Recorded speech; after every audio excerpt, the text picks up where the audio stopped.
marketing. So I got some burning questions on me. Locally. All right, so I realize majority of the events and this staging don't really keep locally for like last 3 or so years, or maybe since the pandemic. Right. Yes. Right. It's a tricky question. And internally, I will say this. It is difficult.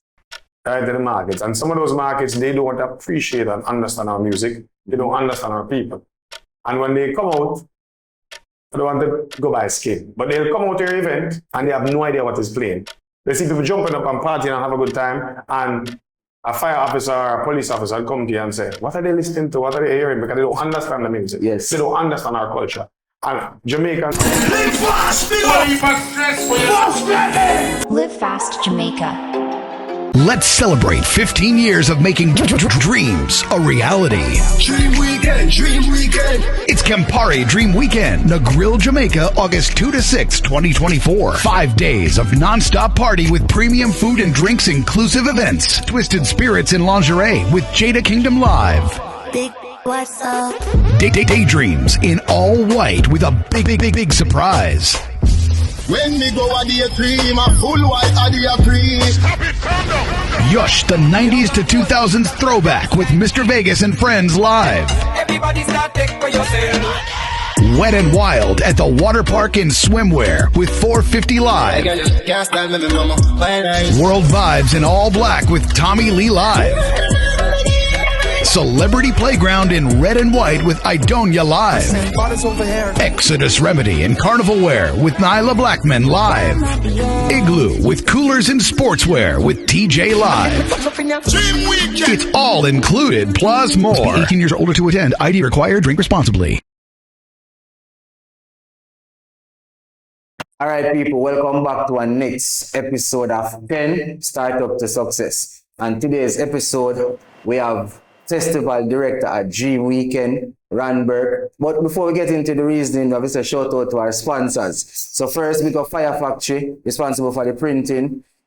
And set, we have Rum Stripe today. Big up to Rum Stripe, get your favorite flavor at the nearest corner shop. All right, so Burke, what on? Big up. Blessings. Like, we've been trying to get this episode a while now. Been a minute. For real. Glad to finally you're present in the studio and we can get it out of the way. But before we get into the reason, the first thing I really like to know, who is Burke? Who is Burke? That's a very, it's a simple question, but at the same time, it's a complicated question. Yeah. So we're not going to get too deep into it. All right. I will more or less just sum it up to say, 20-something years in the business of promoting and doing events. A global promoter. Yeah. And it's Dream Weekend 15th anniversary. So it's a lot. If we're honestly delve and dive into that, we're going to be here all morning. For real.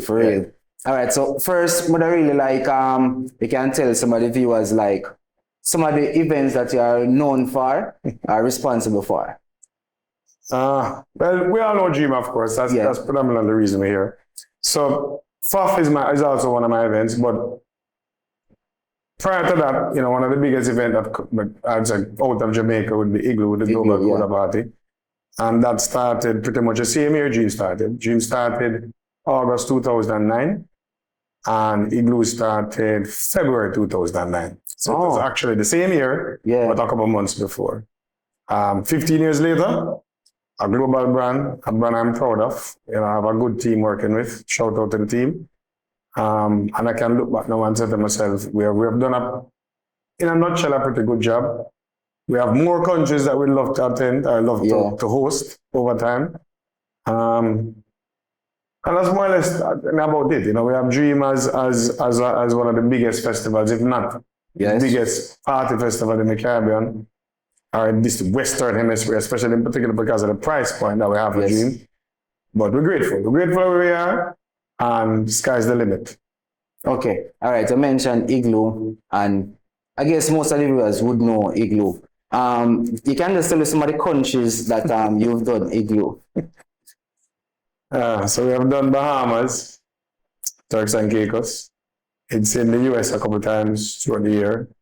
Canada is one of them. and naturally by default Jamaica. Yeah. As a international promoter, there are teams responsible for it in those markets. Yeah, man. Okay, nice. But based on reception from patrons all over the world, different places that you go, what would you say is the main difference between the Jamaican audience versus an international audience at one of your events? That overlap, and let me tell you why. A lot of the foreigners in the market, you call them foreigners, they're actually Jamaicans of Jamaican descent. But naturally, in some of those markets, you have persons who have never been to Jamaica. And I can speak specifically to like the Africans, right? Ghana, Nigeria in particular. And even some of the other Caribbean islands, in Bahamas, Barbados, the same Turks and Caicos, a lot of them have never been to Jamaica. Trinidad, you know, we have a close relationship with Trinidad, especially because of our carnival. But in all honesty, there are similarities. What I will say is for the Jamaicans in the market, they do the same thing they do in Jamaica. They buy their ticket late. Right? While in some of these other countries, they will pretty much plan for their event and buy their tickets 2-3 months out, knowing that they're coming to the event. Jamaicans, we know we're going in. Yeah, but the day off or the day before. And the ticket price start at X and you watch it. And it increase. Until it doubles. And when you get to that point to purchase a ticket, you're saying to yourself, you can't get a discount. Yep. And you're saying to yourself, but the ticket started here, you waited 4 months down the line, this is now the price. Yeah. So whether we like it or not, the similarities are there. It's still Jamaicans in the markets, but the other countries definitely stand out in terms of how they party. They appreciate music, they appreciate reggae and dancehall music. And the difference between here and there is we have to play international music. So you come to Jamaica, yeah, we play like a hip hop and we play some soca, but in those markets we have to play Haitian music, right? We have to play some African music. We'll play, you know, countries like Puerto Rico, for example, in extension to the US. You have to play their genre of music because there are so many of them in the audience. Reggaeton. And if you don't play it, they're very vocal. Yes. They're going to write it on the page, you're going to come to the DJ and say, they're going to come and hold up them phone to you and say, hey, and they write it in bold text. Yeah. Play so-and-so song. Yeah. That's the kind of vibe. So there are similarities, but at the same time, there are differences, right? All right. I realize majority of the stagings, you might have an artist performing. That's an igloo. Right. Well, for the local. For the local. That's what I was getting. It's predominantly focused around just the party experience and people coming out and have a good time. Okay, that was what I was going to ask, because I realized locally you use artists, but outside of Jamaica, there's not, I would say there's not a concentrated push to push an artist for your stagings outside. Is that because of the diverse market that the events are held in, and the Jamaican musicians, they can appeal to a certain artist? They're not that global or international in some sense. There's a reason for it. You have to remember, once you spoil a market a certain way, it becomes difficult to unspoil that market. And in Jamaica, we are spoiled, right? We want to go out and take a Corolla money and buy a Benz. Just the truth. That's true. And what you find is we put these artists on these events, the production cost of those events are significant, especially now when we used to do events 20 years ago. When I started in school, it was easy. You put up like a 110, you put up a truss, you put up like a sound, your security, police naturally, because you need a permit, and they charge and going. Now Jamaicans want the core. Yep. They want artists. Proper lighting. The best of alcohol, the best of this, but they're not willing to pay for it, right? And the minute you get into artists and artist bookings for the event, it skyrockets. And Jamaican artists, especially overseas, if they charge, I can just throw random figures. If they charge 500,000 in Jamaica, naturally nobody charges that. I said just a random figure. Overseas is $1 million. They double it. And you have to factor in things like airfare, accommodation, per diem, plus them have an entourage behind them. Yeah. So it becomes untenable to make money. Like it's almost impossible. So once you spoil your market a certain way, you're in problems for the future, because guess what happens now?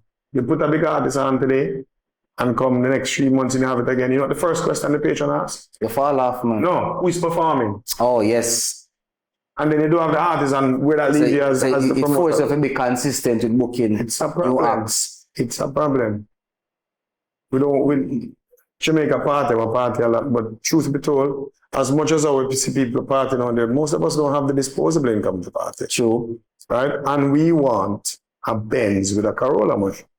No disrespect to our people, it's our people, but we have to be practical. These artists are expensive.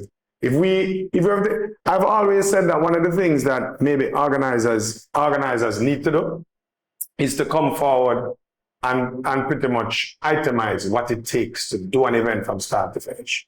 From the permit side, as it relates to police permit, your copyright permit, your municipal permit, your fire permit, I could go on and on and on and actually see what it takes and understand that is a real business and is a real risk. For us, it's a business. We don't do it as a hustle, it's a full-time job. Yeah. So it makes it even more difficult. All right. Looking at events in Jamaica versus outside of Jamaica, is the process for getting permits and those things similar, or what's the main difference? I will say this. It is difficult, right, in the markets. And some of those markets, they don't appreciate and understand our music. They don't understand our people. And when they come out, I don't want to go by skin, but they'll come out to your event and they have no idea what is playing. They see people jumping up and partying and have a good time, and a fire officer or a police officer will come to you and say, what are they listening to? What are they hearing? Because they don't understand the music. Yes. They don't understand our culture. And Jamaicans on a whole, when we party sometimes, we look aggressive. We look aggressive when we dance to the girls. Yes. We look aggressive towards each other when we speak, but they don't recognize that we don't mean any harm by it. No, it's just the vibe. That's our culture.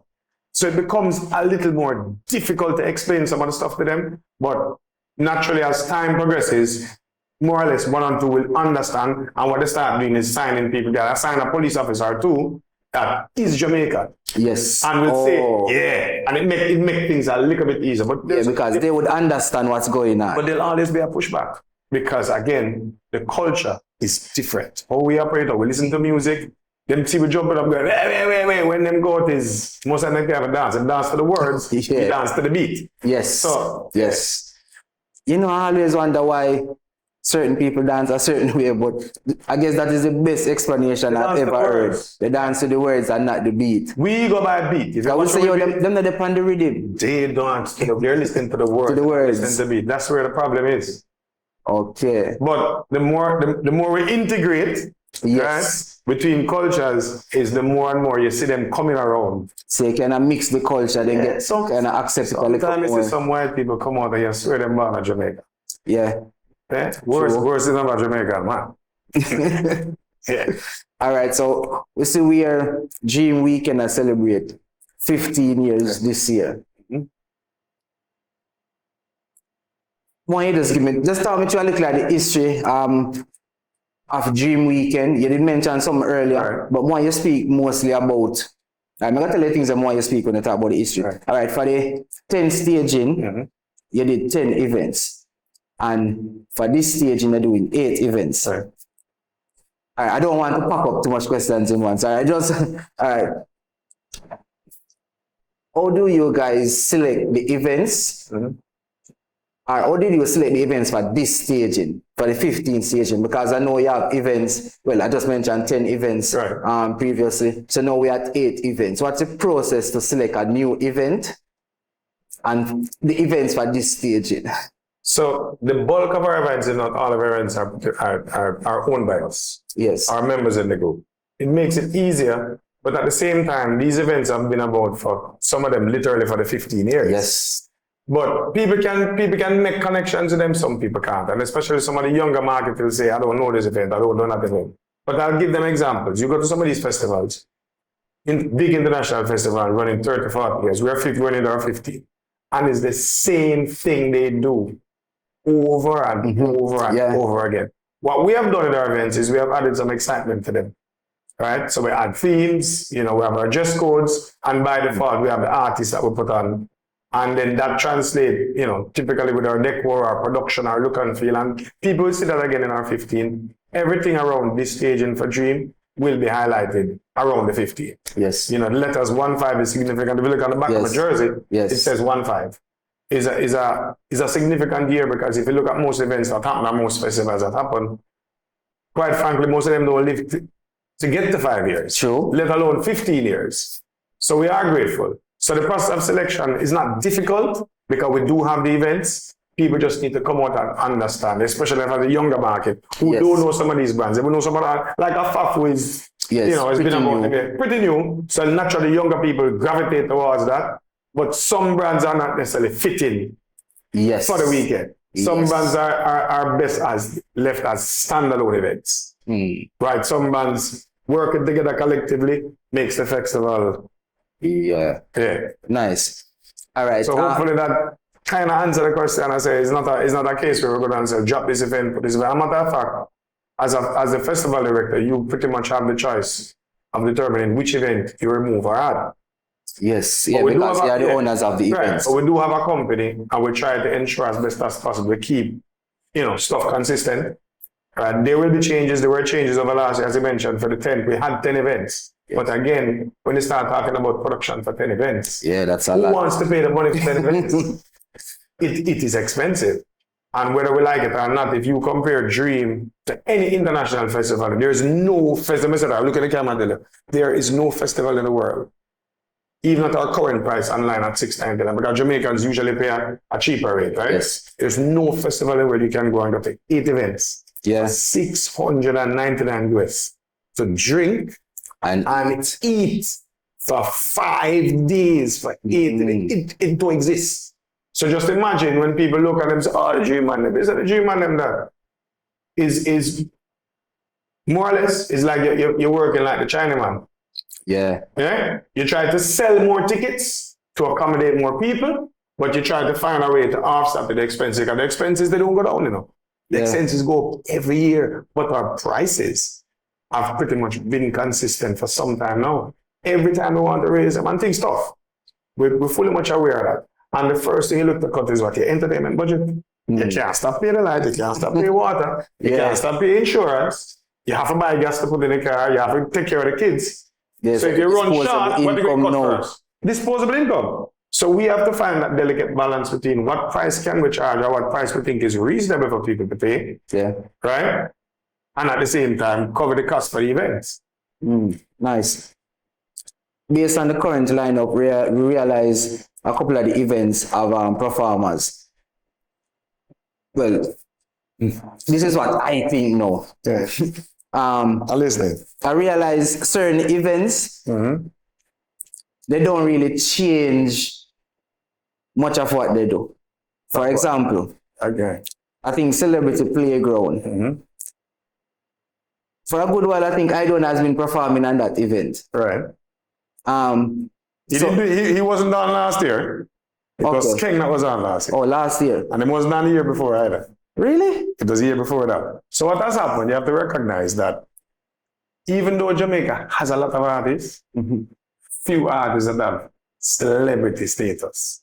Well, yes. And fair? Well, thinking about the name of the event. Fair. And what you'll find over the years is you'll have Dream will change out. Right? So you have one set of page to come and they come 5 years in a row. Yes. And then they might take a break or maybe not come back at all. But you have a fresh set of patients that are coming in. Especially now with our UK market and the numbers keep rising. Some of them have never seen Idon in their life. So while us as Jamaicans say, well, we go Dream a couple of times and Idon perform a couple of times. Yeah, that's you. But the persons who are coming from overseas and coming to Dream, they've never seen him perform. And some of these artists, they don't have visas to go to a lot of these studies. Yes. Right? So we are now in a position now where we can put these artists on the event for these foreigners who can't get them in their side, in their market, to come and experience Idon performance, Tommy Lee performance. Because truth be told, some of the artists, they've gotten themselves with chop with law enforcement. And so they can't really travel certain places. It happens, right? And it's for us now because they're artists, or artists locally, we have the ability to put them on for people to come out and get the opportunity to watch them who can't see them in their market. So it works. Okay. So you just mentioned the UK market, to be specific. But I think when we realize is, let me not assume, is it a deliberate effort to market more outside of Jamaica than in Jamaica? All right. Excellent question. So how we see Dream and Dream Festival growing over the next, let's say, 5-10 years, it has to be international, right? Whether we like it or not. We will never neglect or turn away from our local market. And hence, if you look at the price now, in stores is $65,000. If you're going as a Jamaican to buy a ticket for the 5-day and $50,000 if you buy the 3-day. Foreigners don't have the option between a 3-day and a 5-day. And their price is $699. Now we can do the math. If you take $699 and multiply by 150, where you get? A lot. Yeah, it's about $80,000 to $90,000, right? And by the time you get to Dream, it's about $100,000 because the price incrementally goes up as you get closer, right? So as a result of that, in order to cover just generally what the production cost is, if we were to sit down and charge $65,000, or even $45,000 as we start on the outlet, it would be impossible to cover the cost of the bills. No way the event could cover itself. Unless Jamaicans finally now start spending Benz money to get a Benz. But we honestly don't have the disposable income, so we have to look to grow overseas. And how we do it is every year. The Jamaican is the only festival, no other festival. I can take my hat off to this. We start selling tickets from August every year for the following August. Yes, that's true. That's Fair? true. That's no other festival. If you find one, you let me know. And once we put tickets on sale, they start selling almost immediately. Almost immediately. So how we market? For the first part, we market international. Let's say the first 6 to 8 months, we focus predominantly on overseas. Naturally, we have our social media and stuff, but Jamaicans commit late. Yes. Right? So now, 2-3 weeks to a month in the Dream is where you start seeing more local activations between the radio, boards, flyers, local influencers, because it only makes sense. If you start that early, nobody's committing. You're pretty much just marketing. Yeah, because you have market at a steady pace up. But nobody's converting, nobody's purchasing. You're wasting money and valuable money. Right. So we have to do it that way. Start first quarter into maybe the first 6 to 8 months, as I said, and focus on overseas, because remember, those persons have to book vacations early. It's not like us, we can get the bus and say, oh, so you don't be sick, we can't come to work today, No, these people are traveling from overseas, so then put in a vacation time, right? And then book accordingly and plan accordingly. We're not into that. If you talk to a lot of people now, you're aware of Independence Week. I'm not too sure, I think about Dream, And then the week of, everybody start, hold up and don't. Yeah, may I get some outfit together, it's just our culture.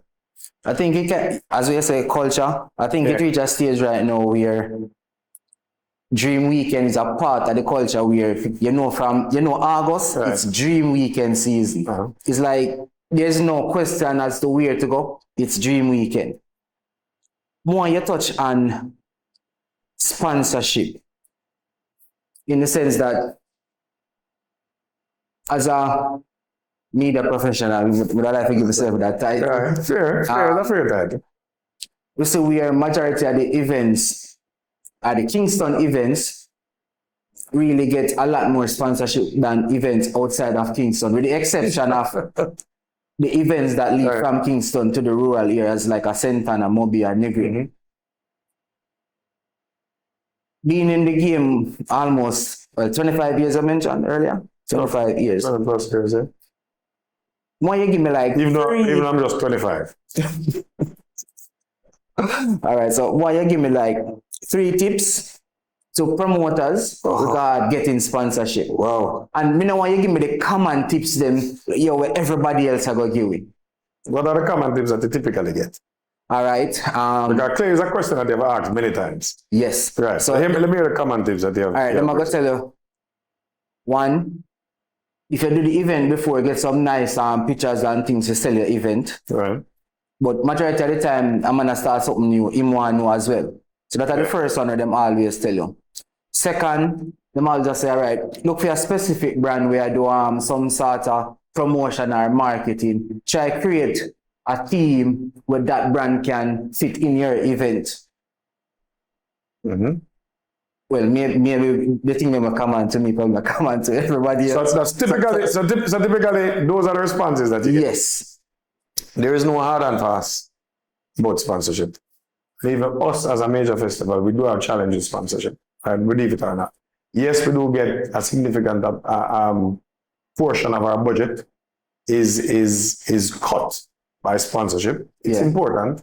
And naturally, if we never had that sponsorship, chances are ticket prices would have even been more. Yep. Right? To cover the cost of the event overall. So again, there's no hard and fast. It's really a subjective response. And that's why I say, tell me the points that you have heard. Yes, pictures are important. Track record is important. Yes. Numbers in consumption is important. If you work in brands like Campari and other major brands, they want to know, yes, they want to know your numbers, but obviously they want evidence of the numbers. Yes. They want to look at consumption. Okay, well, I had this event, I sold this number of cases of product, right? This is the kind of marketing that would in terms of social media, whether it's mainstream or otherwise. But again, it's subjective. You also talk about relationships. Those are important. Yep. Because a lot of times these sponsors, they don't know you. And yes, you have a big brand and you reach out 100 times, but you're just not getting that support that you expect for a brand that they may be pulling anywhere between 3,000 and 5,000 people, right? So relationship and networking comes back to that is also important in garnering sponsorship. We have a dedicated member in our office that actually deals with sponsorship. That's how important it is. And you see that now? Accordingly. It's difficult. I'm not going to sit here and tell you, right? You need to do this, and it's going to guarantee it. I'd be lying. Because a lot of times we have events and we anticipate that we're going to get the sponsorship and support and we don't get it. And we're a big brand. Yeah. It's tough. So for all the promoters out there, organizers out there think, boy, it's only the big brand get it. Sometimes we have brand supported and not big money we get. But for the look of the brand, the feel of the brand, we have to be real. Yeah, I'm glad you mentioned that. People will come on and lie. When I have no desire to come on and you know what I mean? I'm glad you mentioned that because this is what it is. You have a common thing where people think sponsorship means free. Nothing is free. Exactly. No. And I feel like once we get that concept out, say, yo, sponsorship is supposed to be a mutually beneficial agreement between the event and whosoever is sponsoring the event. So if me, I go give you X amount of dollars, or me as a sponsor benefit from giving you. By default, the sponsor wants to know if every dollar they give you, let me tell you how, because I did corporate, not for long. Yeah. That's not my forte, but I did corporate a little bit. And typically for every dollar they spend, they want 3 times that value. So just imagine, they give you $1,000. Yeah. They want back how much? 3 times that. $3,000 in value. Whether it's true, depending on what kind of brand it is. Remember, you don't have to be an alcohol brand. Yeah. It could be a chaser, it could be water, it could be clothing. A lot of these major brands, they want 3 times the value.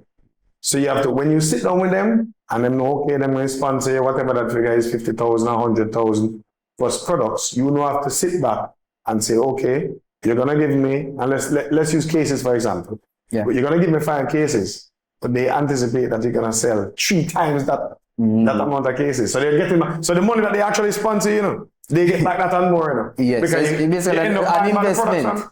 It's an investment. So people think, just like you say, for sponsorship, sponsors just come on and compare, just come on and Dream, as compare Dream, just give Dream free money. No, we have a tight contract in place. Yeah. There are stipulations on execution, marketing, from, when I say marketing, I mean from social media to print, to radio, to execution on the ground, to interaction, to consumer engagement. The actual look and feel around production is you see some of these contracts, sometimes them are 30, 40 pages, depending on which company, Yeah. And if it's a local or international brand, it's a little deeper than people think on the surface. Oh yeah, but let's get some free money.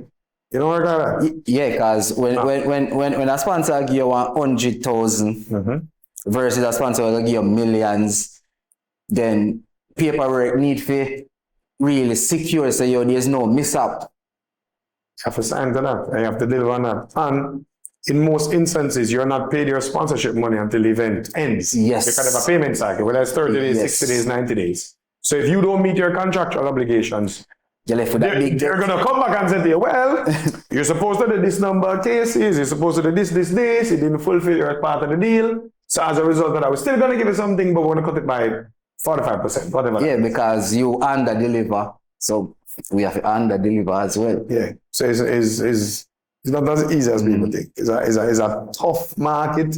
It's a tough business to be in. People see the glitz and the glamour, but nobody ever sees the work that's put in behind it, right? And the team behind it. They see the end result. And for me, who's been in the business so long, I think it irks me sometimes when I hear patrons come out and them complain about some little things where you're saying to yourself, how ungrateful can a patron be? And let me tell you why. I'll delve deep into that a little. Mm-hmm. You will go to an event overseas, right? And you go to the restroom and there are no restroom attendants. How many times have you gone to an event overseas, an outdoor festival? You can, whatever country, anywhere in North America, in UK, how many times do you have a bar? And I'm using this as a very simple example, right? You go to the restroom smells terrible. The place looks terrible. You come to Dream and most of our events, we have restroom attendants. And as best as possible, try to clean up. Yeah. Right? And we have amenities and stuff in place to make sure you wash your hands. You go to these festivals overseas, them fling down some porta potty in our corner. And when they're white, big plant or purple, rich or poor, everybody's using it and nobody's complaining.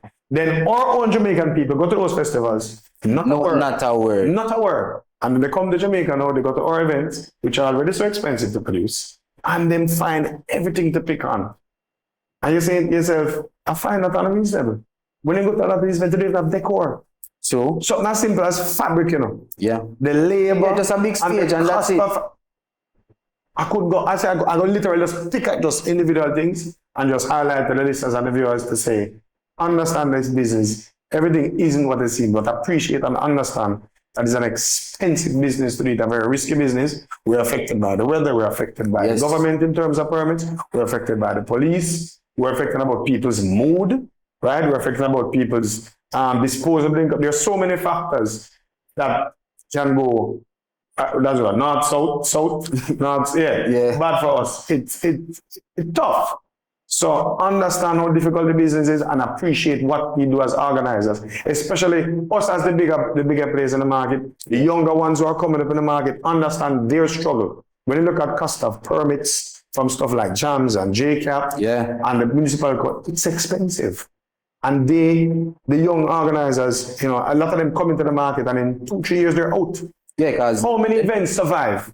And I think the thing is that if you're trying to go into a market, at least do some research first. Try to understand the market before going in. Because I think sometimes you might have a drive, but in the moment you're excited. But as soon as you start hit some hurdles, that's it. The hurdles mean you start losing some money. Well, that is a hurdle. Yeah, that's a massive hurdle. You put up a 2-3 million and 2 tours. When the event finish, all the staff looking at you and all the suppliers looking at you. Want them money. And what happened? There's no money to pay. And what you do? You disheartened. And you maybe try again and it happen again. You have many times with events and we walk around, there's no money. But I guess it's a risky business. And one of the key things still, I think, you have to look at an event as an investment. So you don't expect to make money after the first 2, 3, or 4 stages. A lot of people don't understand that. Like you spend a $3-4 million, look at it as an investment and as a lesson, what you learn and what not to do next time when you're spending that 3 or 4 mil. It's tough. But not everybody have tough. The 3 or 4 mil to spend. It's tough. Taking a quick break from 10, brought to you by LiveFast Jamaica to shout out to our sponsors. Rum Stripe by Red Stripe, unleash the Rumvolution. FYAH Factory for all your creative and printing needs. And JOE Company Ltd for the most refreshing coconut water, ginger lemon and fruit punch juices. All episodes are shot at the Real Studio, the Creative Hub. So I got some burning questions on me. Locally. All right, so I realize majority of the events and this staging don't really keep locally. So probably like last 3 or so years, or maybe since the pandemic. Right. I think the only recent event was probably Yosh. You're very observant. And Remedy. Right. Exodus Remedy. And Igloo. Igloo always keep. And Igloo, yes. Right. So how do you manage to convert new Jamaicans to come join the Dream Weekend family, considering they don't get that exposure to the events locally? Oh boy. I think we know what you're going to say. And this is where FOF come in, FOF. Well, and events like that. Let me put it like this. A lot of people don't recognize that FOF is an external event to The Dream. Dream Weekend. And it's not a Dream entertainment event. Okay. There are owners involved in the event that do their event separately. There are other events that also happen that other directors keep that are not on Dream. Yes. Right? It's a tricky question. And internally, it's a question we need to maybe ask ourselves as a company, that we should possibly be doing these events, locally for people to experience, lead up to the festival. But we're not selling the event. We're selling the Dream experience. The weekend, yeah. Right? And you have to remember that at all times. Right? So take the name of the events out of the picture. We could literally just be a lingerie event to begin, right? Yeah. It could be an all-white event to begin. Yes, these events have names and names that are significant and synonymous with us as organizers and Dream over the last 15 years. Mm-hmm. But truth be told, we're selling the experience. So if we were to remove all the names and just go by new events, but use the same themes, different artists, same venues or same combination of venues, the end result is the same. Yeah. You know what I'm saying? Yeah, because you're selling the brand, the Dream Weekend brand, and not the individual event. We're selling the umbrella brand and not the individual. The individual event is to give you the spice and the variety that you get. Lingerie with Jada Kingdom to start. Yeah. You get your daydreams, you get your lush with Vegas and friends. Tommy Lee with your all black. This with your all white. Water park where we go crazy and everybody half naked. You know what I mean? And then Remedy with the soca lovers. So that's what we sell. That whole experience from start to finish versus individual brands. All right. I think that's possibly the best response. Like, we didn't anticipate a certain response, but that just way you give me way better than what we did, I think. Nah. Because you can never anticipate what I'm going to say. Try not to be that typical organizer. I've been in the business long enough. Yeah, because I think... I remember, I have no idea what you're going to ask me, right? True, that's right. true. I've never said no questions before. It's not like, no, I'm not Biden. Yeah, man. Yeah, because you kind of like to get the candid responses. Yes. Straight. It makes the interview flow. It makes it more natural and more real. You send me the question before I know exactly what I'm going to say when I answer. Exactly. Right now I'm here sitting down one, then what is the next question each time you ask? All right, so let me see. The next question is now. We realize Dream itself contributes a lot economically to Jamaica on a whole. Right. And I think with the size of the festival, I think that's something that is highlighted as much as it should be. Agreed. Because you still have a lot of people in 2024 will look on events like Idlers Go Party. For sure. And me earn from party because the entire brand, LiveFast Jamaica, the entire brand earns from party. So we kind of want you to touch a little bit on some of the impacts what Dream have on Jamaica itself. Right. Have you ever been to Dream? No. I've been to individual events in the weekend, but not the entire weekend. Okay, but you're definitely there. I have it on as a... Yeah, so people LiveFast JOE will be on Dream Weekend 2024, the 15th anniversary. And this year is our 10th anniversary, so we think it's really special for merge, Make some magic happen. All right, so to that question in terms of economic impact to Jamaica, it's wide and it's varied, right? And the Jamaica Tourist Board, not us, because when you're doing studies like that, it's easy for the organizers to come out and say, well, we have done X, Y, Z. Yeah, just make up some figures. We ain't making up no figures. And it's Jamaica Tourist Board and it's public information. I don't remember what year they did it. Maybe Mash could maybe remind me. But a couple of years ago, they did a survey on this. And every year they continue to do a survey. And they work out that the average tourists that come to Jamaica for Dream spend on average roughly about $200 per day. Right? If you've gone to the grill outside of Dream, it is never full. Yeah. The hotels are never full. Never. But when you go during the Dream time, they're almost at maximum capacity. Correct. So naturally what happens there? We get taxes, our workers naturally, they have jobs in terms of the hoteliers. We don't have the big jobs, because naturally the hoteliers retain the big jobs at a higher level. But at least some of our people get the opportunity to work and earn an income. The jerk chicken man make money. The peanut man make money. The security. The liquor restaurants on the side make money. The security who never have a job make money. Taxi man make money. And let's not now forget how much money the government gets. Remember, you know? Yep. If you start looking at how a ticket is broken down and you purchase an airline ticket to come to Jamaica, we have that line item called land. And most times it's a hidden fee, right? Yeah. We have landing tax. Our landing tax in Jamaica, I think, is $20. Don't quote me on it, I think it's like $20. So let's throw out some figures, right? Mm-hmm. So let's say 15 to 20,000 people. Just throw out random figures, come to me. Multiply that by $20. Right? Multiply that by $20. And you look at your calculator and look at those figures. That's just landing tax. That's just landing tax. Let's now start talking about that $200 that they spend every day. Daily. And remember, they're coming most times for a week. Yes. Dream is 5 days. Hold on, that $200 does not include the cost for the ticket. Correct. Okay. Right? And they'll come to the bar sometimes because you have people that don't necessarily want to drink the pouring stuff. Them want to buy them NSA and them Moe and them Campari or whatever it is them drink, right?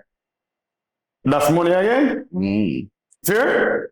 Some of them now start going to stuff like some of our recreational spots. Yes. Some people go to Duns River. Them go to Green Grotto. Go to the rafting. The rafting, because people see all this on social media, make them excited. They want to come to Jamaica, they want them, the girl want to get rubbed down with her son, and we can get into that. Yeah. Right? Yeah. So more and more, you start recognizing the kind of impact that Dream has on the economy.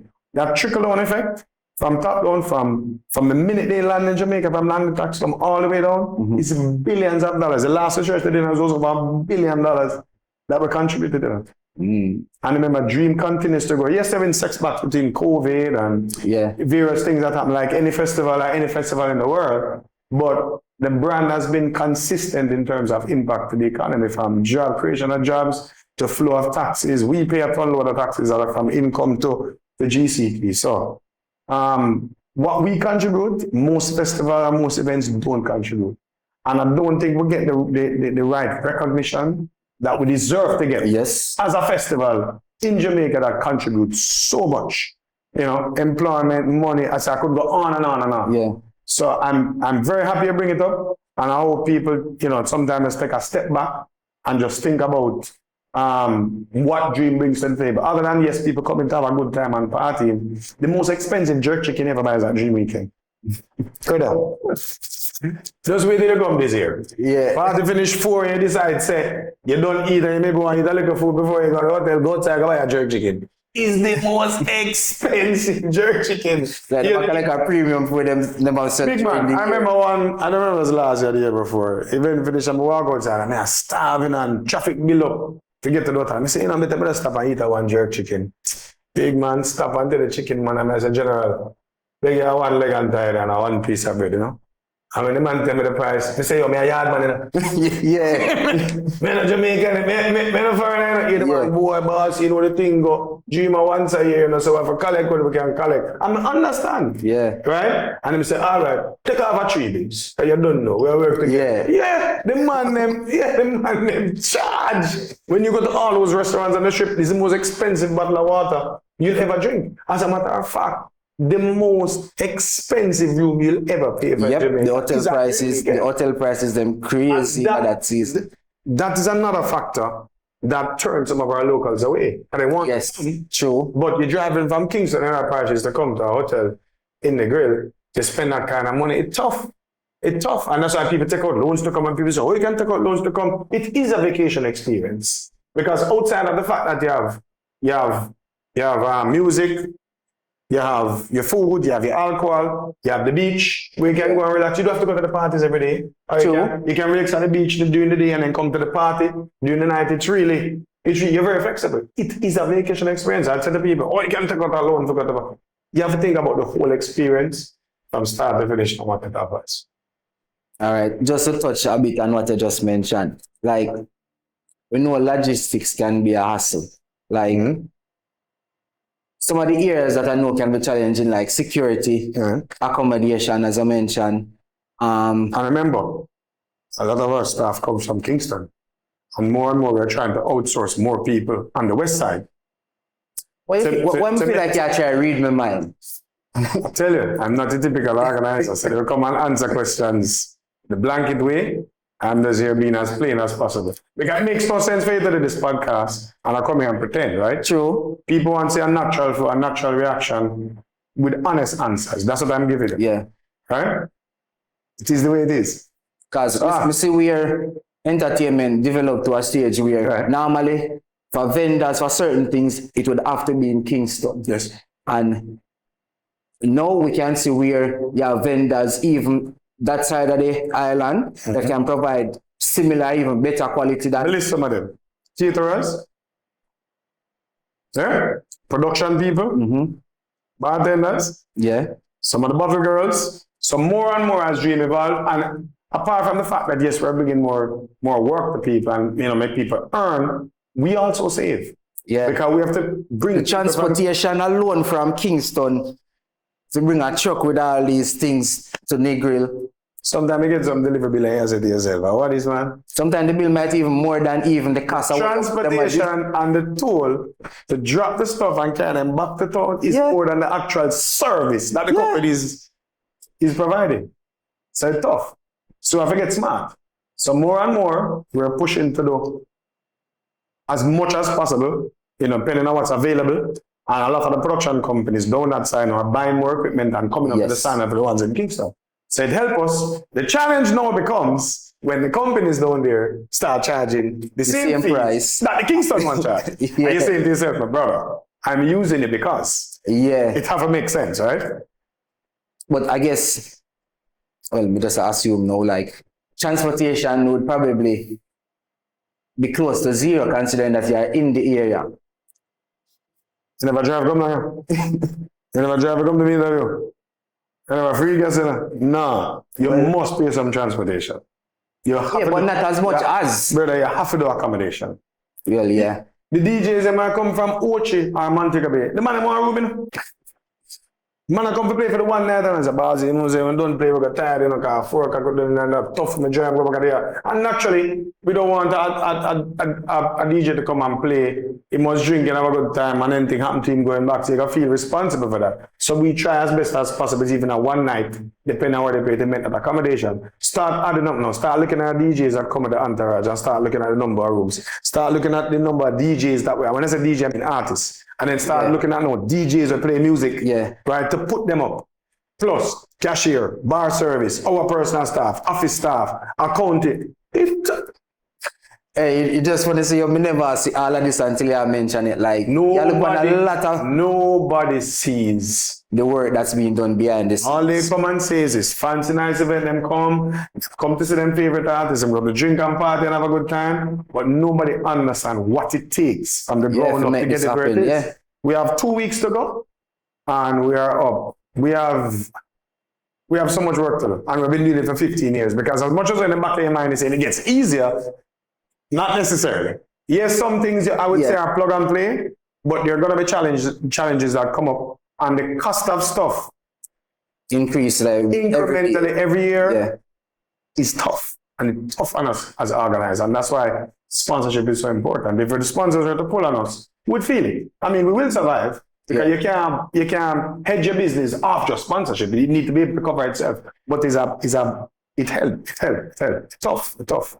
All right, so out of all of the events on the weekend this year, with the exception of Igloo, which event are your favorite event? Like, so you want to go to that event there? Yeah, man, you feel like you can hold a vibe at that event and say, You know, I'd be lying if I honestly said to you my favorite event is event X or event Y. For me, I'm one of the strange ones in the group, right? Let me tell you what I do at most events, and I go to all of them. Yeah. The one that pressure you enough is wet and wild. Because you walk in, I'm gonna duck in a bucket of water. And you can't frowns, I'm gonna spray them gun. Yeah. A girl gonna slap you by your bottom. You see, all the things that the people wanted to have done to you over the years, it's like free for all in wet and wild, but respectful to a point, right? I will go to every event, and you'll see most of our team members maybe at a particular spot and drinking and doing anything. I will come and drink it, but I will walk around. And most times I'm not branded. It gives me the opportunity to kind of be a patron and kind of understand what patrons are feeling, seeing, and talking about. Sometimes you'll walk past people, and you'll hear them complaining about something, right? And I will literally stop and say, XYZ to them, no man, we can't have work and we can do this. We can do that. You go to the bar sometime and I stand up and watch all the bar service in terms of how long they take to serve a drink to somebody, how long people line up to get food. Right? That's not the weird one. I will literally walk around. I'll go around and the security will see me walking around for those who know me. Most of them know me. And then obviously they're going to be an MPs and MQs. Yeah. Because I'm strict when it comes down to security.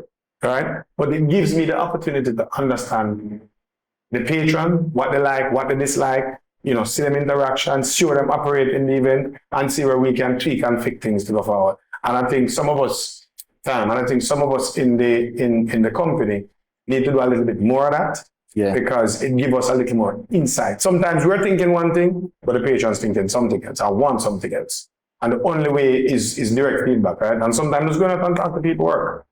All right. Yeah. Because the question did not go be how important is customer feedback, but you already answered that already. So let's say I read my mind, but before we leave, just want to answer 2 more questions. Right. You mentioned you started in 2009. Well, Dream Weekend started in 2009. But I started events from high school. Okay. Yeah. Yes. We reached almost to the end of the podcast already. That's what I said. History. I don't want to get it, because I could get into that again here all day. I literally started events in high school. Okay. Yeah. So let's not get into that. All right. So it's deep. Dream Weekend started in 2009, right. 2024. You did ever envision this way happening right now? First of all, it was difficult to envision the group coming together. Yeah. Right? Because I'm not the odd one out in the group. Not to make it sound in a way. Yeah. We're still a team. And I said that because some of the team members would have known each other before. Some of them maybe would have gone to the same school. Yes. Some of them would have interacted on the same social level, so to speak. I was the one that was doing big events, but nobody knew the hell I was. Okay. So they would know the event brands. Yeah, but they don't know you. This is how people describe me. There's this pretty eye guy, dead serious. I hear people say it all the time. Sometimes I'm in the event, I hear people talking about me and I'm standing up beside them and I don't know it's me. Yeah. And that thing went on for years. So when the team actually pulled together, it was Mati Samuda, who is now in government, who knew me through another friend that became friends, that keeps saying, who's the guy that did this event? Yeah. Who's the guy that did this event? And man, we've never seen him. We've never seen him do an interview. Why we don't know who he is. People describe him. Yeah. But again, them don't know it. And obviously the girls, the girls are going. Girls are there. You know what I mean? So the girls would know, right? Yeah. So I would literally come into an event, I'll be in my own event and I can stand up at the gate the whole night. And nobody don't know you. Because 95% of the people that come into the gate have no idea who I am. So just the team coming together for me, it's a big thing, right? Some of us, as I said, some of us have known each other before, like me, on the outskirts. Yeah. And to run a festival for 15 years, going to the 15th year, is a significant achievement. We have ups and downs like any company. Ain't nothing perfect, right? And we have some stuff that we need to fix and change. But when I look back now, would I have done anything different? I'm not sure. That's something maybe I'd have to sleep and think about. Yeah. That's something I have to sleep and think about for sure. All right. So before we leave, we just want you to tell the people about Dream Weekend 2024, where if you get them tickets, all of that. So I'm just talking from memory. So Dream Weekend, August 2 to 6, Negril, is our 15th anniversary. We are titled, sponsored by Campari. And with that comes, all the favorite brands that Jamaican love. Your Appleton rum, your white rum, your Campari, your Magnum tonic wine. We have wines, we have gin, we have whiskey, Scotch/whiskey. We have pretty much everything that you would want serving at a bar. Yeah. We have a variation of that at our pouring bar, and it's included. Unless you want the top end, the Hennessy, and naturally you buy those, right? Yeah. Food and drink is included from start to finish. We don't have anything. At all the events. All the events, even Igloo. You can bring a cooler, but we still have a bar that's included. Everything is included from start to finish, food and drink. And we guarantee we won't run out of anything. Yeah. Seamless experience from security, from check-in. You're going to have a good time. We start on the 2nd of August, we end on the 6th. On the 2nd, we have Twisted Spirits, which is lingerie. Ladies come out of the lingerie. And we think it, was appropriate at Jada Kingdom. Yes. And I would love to see her in lingerie on the night for Twisted. And we kick off, that's the first event and the only event for the Friday night for the second. On the Saturday, we have Daydreams in the day. We have a surprise artist for that one. That's our premium, all right. Naturally, again, food and drink things step up in terms of decor. You can give me an interest. No, I'm not telling you what that is. No, I'm not going to get into that. Load that out. Just come at the event. You're going to get people them come, having a good time, enjoy yourself, and see who's going to perform. All because right. we're going to have another surprise that come on, right? Okay, nice. Yeah. In the night now, for the first time, we have Mr. Vegas and friends who is performing. You know, Mr. Vegas have mega hits. Yeah. Right? This is his first time actually doing Dream. Right? Really? Actually, yeah, and that's Nice. FYAH. Yeah. And that's in the night for FYAH. On the 4th, we have Wet and Wild, is at the water park, and we have 450 performing live on that. Yeah.